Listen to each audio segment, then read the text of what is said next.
کا جگر پیدا. انشاءاللہ یہ دن گنے جا چکے ہیں. مغرب سے قیادت مشرق کی جانب منتقل ہونے والی ہے.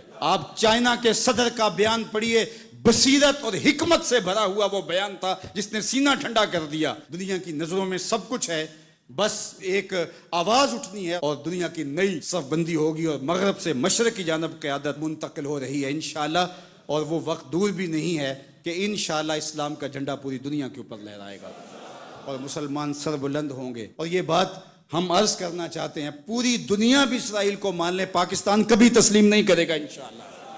ہمارے بانی قائد اعظم محمد علی جناح نے کہا تھا کہ یہ امہ کے قلب میں گھسایا گیا خنجر ہے اور یہ مغرب کی ناجائز اولاد ہے، ناجائز ریاست ہے. کسی صورت کے اندر بھی ہم اس کو قبول نہیں کریں گے. آج یہ بات بھی سننے کو مل رہی ہے کہ شاید پاکستان ایران کے خلاف اپنے اڈے فراہم کر رہا ہے. ایسا کبھی نہیں ہوگا، یہ سوائے افواہ کی اور کچھ نہیں ہے. اللہ نے ہمیں یہ پچھلے دن جو عزت دی، جو وقار دیا انڈیا کے خلاف، ہم نے ناکوں چنے چبوائے ان کو، تو کیا ہم اس عزت کو خاک میں اپنے ہاتھوں سے ملا دیں گے؟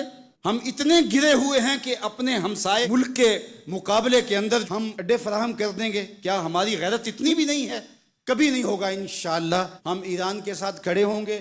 کیسے کھڑے ہوں گے؟ یہ ہمارے عسکری ماہرین کا تجربہ ہے کہ انہوں نے کیسے کھڑے ہونا ہے اور کس طرح ساتھ دینا ہے. ہم وہاں سے زخم لگائیں گے، تمہیں پتہ بھی نہیں چلے گا یہ تیر آیا کدھر سے ہے. انشاءاللہ تم چیخو گے لیکن تمہیں پتہ نہیں چل سکے گا کہ یہ پہنچا کیسے ہے، کس راستے آیا ہے.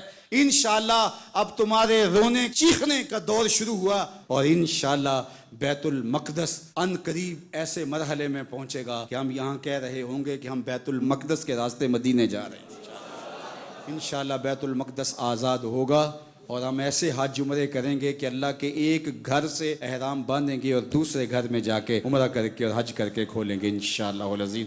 وہ وقت جلد یا بدیر آنے والا ہے، چونکہ الحق کو یالو ولا یولا الیہ، حق ہی سر بلند ہوگا. جلد یا بدیر اسلام نے ہی غالب آنا ہے اور انشاءاللہ وہ آ کے رہے گا.